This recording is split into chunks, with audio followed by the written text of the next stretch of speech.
All right, you landed on another episode here at Make It Happen with William Morrison. I'm Dwayne Morrison. Please hit the subscribe button, like our content, leave plenty of comments. I have a feeling today we're going to cause a little consternation, right, William?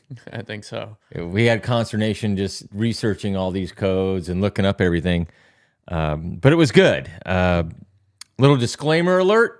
We had to look everything up online, didn't we?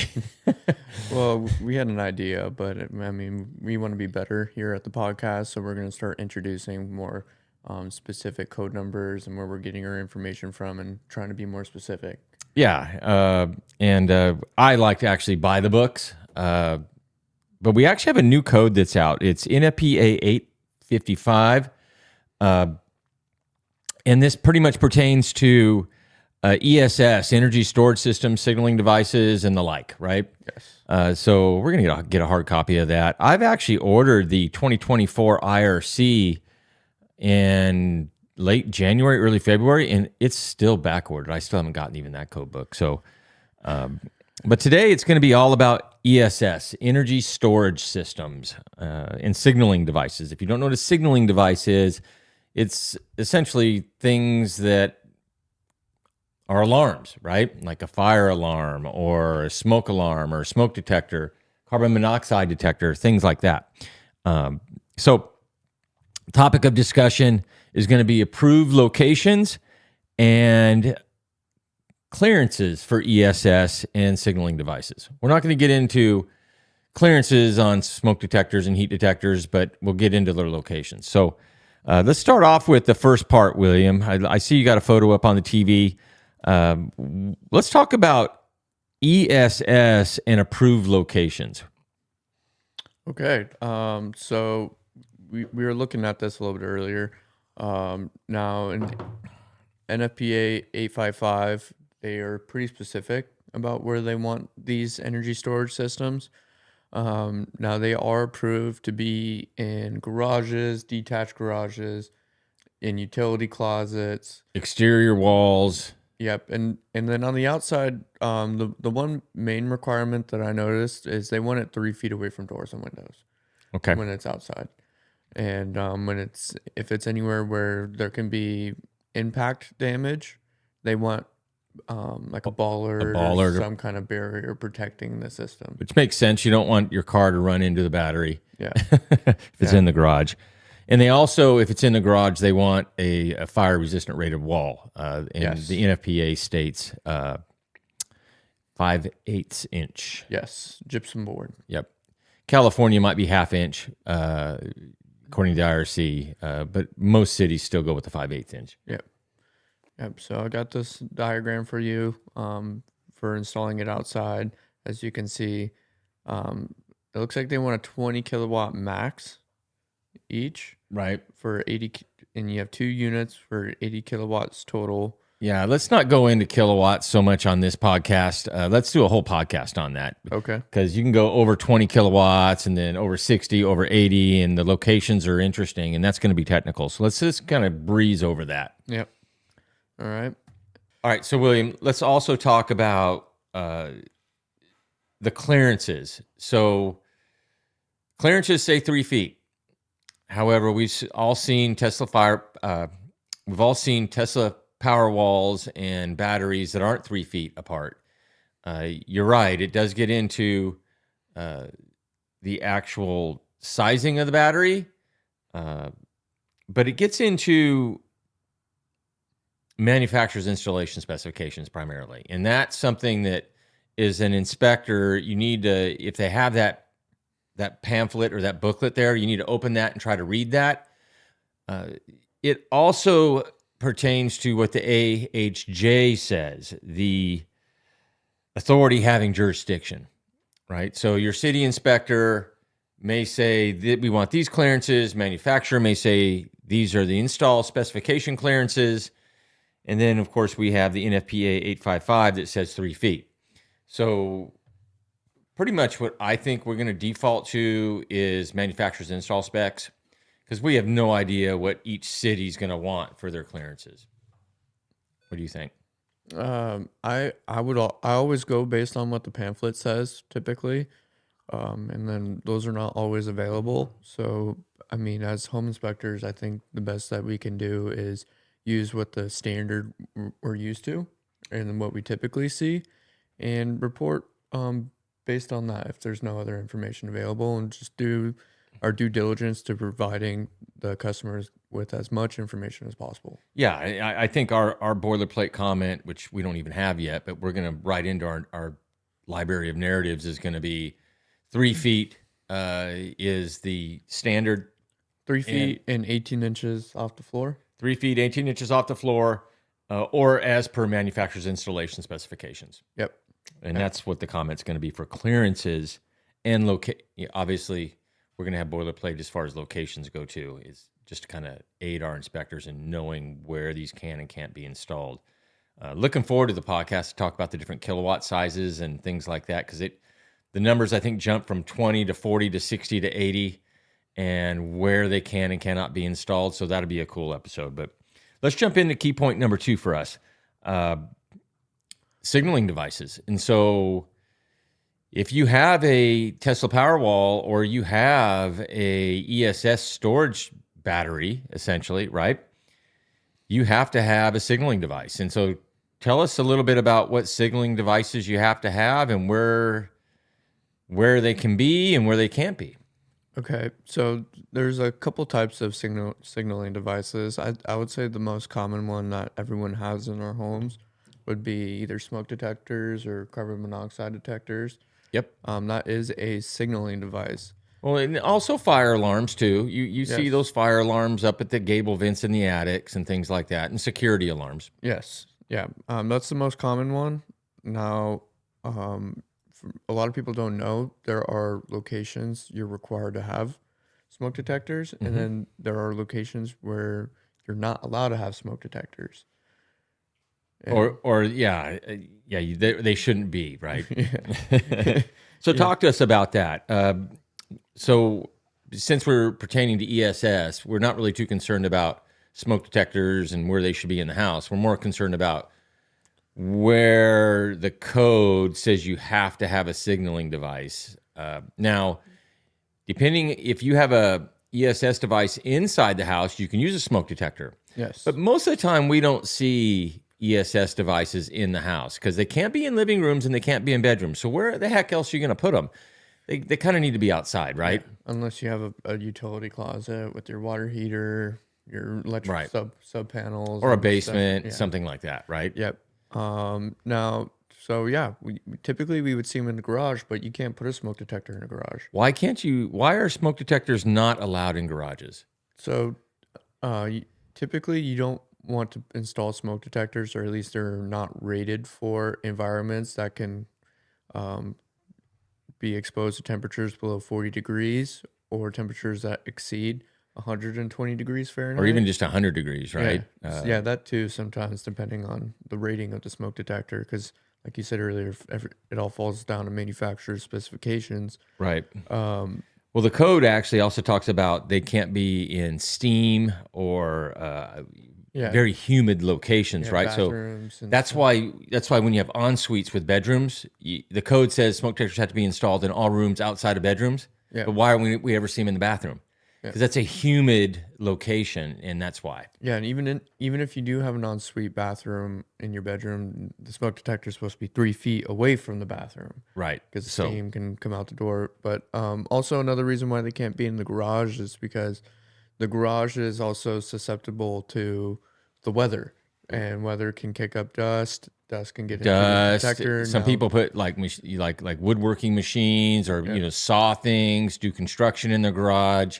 Correct. And those can affect the smoke detectors. It can affect the smoke detectors. It can cause them to do false readings. Right. And damage them, really. Yeah. So, okay. So the alternative to that would be a heat alarm. So I was always, before we get into heat alarms, what do we have here in our garage? We have an HVAC system. Yes. So I would argue we can have smoke detectors here in our garage. We just can't have a dirty garage. Yes. So really shouldn't have it in here, but it's kind of a gray area, right? Yep. I think it would be allowed to have a smoke detector in our garage if we put a Tesla Powerwall in here, but we would have to keep this conditioned. 24/7. Yeah, and we don't do that, Yep. and so It'd be very expensive. just wanted to kind of touch on that a little bit. But Yep. all right, and so that's all referenced out of the NFPA 72, section 907. Okay. Oh, what's that, William? What do you got up there? So this is the most common heat alarm I think I see. So you see that, and you know just by looking at it, it's a heat alarm. You know what's frustrating to me is it doesn't say heat alarm on it. They never do. Why don't they emboss that on them? It makes, I mean, it's frustrating as an inspector, right? Because it's like you're kind of guessing. Yep. And usually, because you're required to put these in like commercial parking garages and stuff like that, there's always they have to put a placard on the wall because nobody knows what it is. Well, ESS is fairly new. We don't see a lot of homes with Tesla Powerwalls in the garage and things like that. And so the codes are always changing, and I have a sneaky feeling we're going to start seeing heat alarm embossed on these because a lot of inspectors are going to call it out and say that that's not what it is. They're going to get it wrong, and it's going to cause a lot of problems, consternation, and eventually they'll probably require it to be on there. Yep. Yep. Especially since we were doing our research and we were noticing you can't just slap a heat alarm on the ceiling. It actually has to be installed and hardwired into the smoke detection system. Yeah, that was a little bit of a difficult part for us. This code's so new, it's not in every code. It's not just it doesn't proliferate through all the codes to where it's just contiguous, right? You have to kind of know where to look. National Fire or the California Fire Code is predominantly where we found this at, but it's also going to be in the NFPA 72. So, Yep. For radiant heat systems, and so that's interesting. So these can't just be battery powered. You can't just buy a battery powered heat alarm, put it in the garage. It's got to be hardwired then. Yes. To the home's central hardwired smoke alarm system. So here's my question for you then, William. If you don't have a hardwired smoke alarm system, what do you do now? Right? I mean, so you say you have a Tesla Powerwall in the garage and it's rated, you got the high enough kilowatts where you have to have a heat alarm and there's nowhere to hardwire it. What do? I mean, you got it now. Do you have to actually go according to the authority having jurisdiction? Most likely, because you're going to have to pull permits to do this, they're very likely going to make you hardwire all your smoke alarms throughout the house.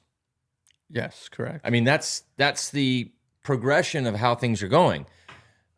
So when you're doing these things, there's always these hidden costs that you find out at the last minute. Yep. And to get things permitted. I would say most older homes do not have a hardwired smoke detection system as well. Now, I don't think this is going to affect people who own or are purchasing newer homes, because newer homes, at least here in California, they all have fire sprinklers. At least in the state of California, because automatic fire sprinkler systems are required. As of what year was it? 1999 or? I think it was 2002. 2002. You're right. I think so. So yes, so fire sprinklers were required in 2002. Now, just having fire sprinklers alone won't actually make it so that you don't need a heat alarm. That's interesting. Yes. So I see where you're going with that.